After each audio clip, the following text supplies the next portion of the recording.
জবার এমনি লজ্জা পাইতে কোনোদিন দেখছো মামু? বুঝছো কিছু?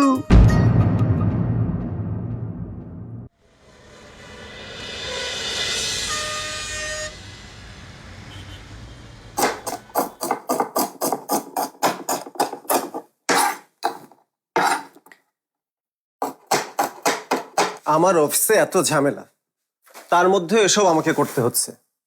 বড় খালাকেও আনতে যেতে হবে। আমি তো একটা মানুষ নাকি? কেন এত অত্যাচার হবে আমার উপর? কেন রে?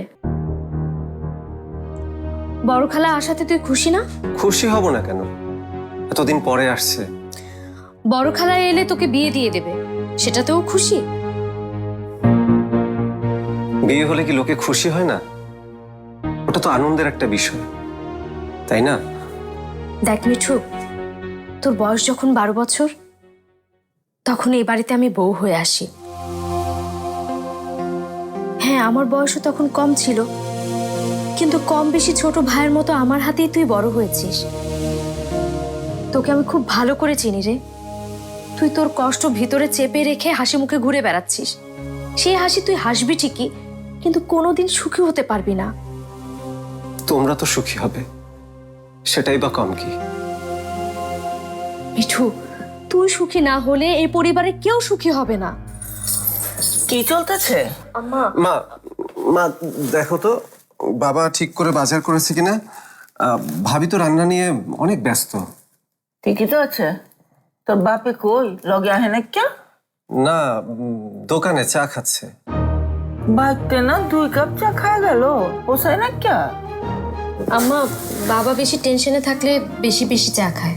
টেনশন? কে টেনশন? মানে আঞ্জু খালার আশা নিয়ে মনে হয় চিন্তা করছে। আজাইরা চিন্তা।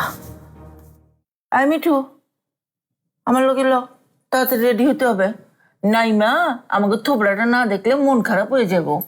আয় আয় আয়।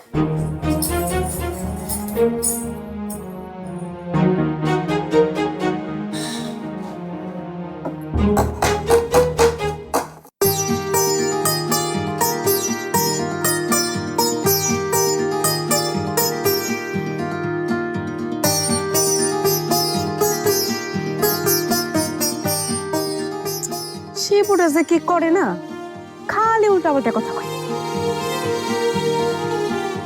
তাও আবার একেবারে চাচার সামনে। তোরাই কো, এটা কি উচিত? ওর একটা কঠিন শাস্তি দেওয়া উচিত না? কি কইলি? বুঝি নাই, আবার ক।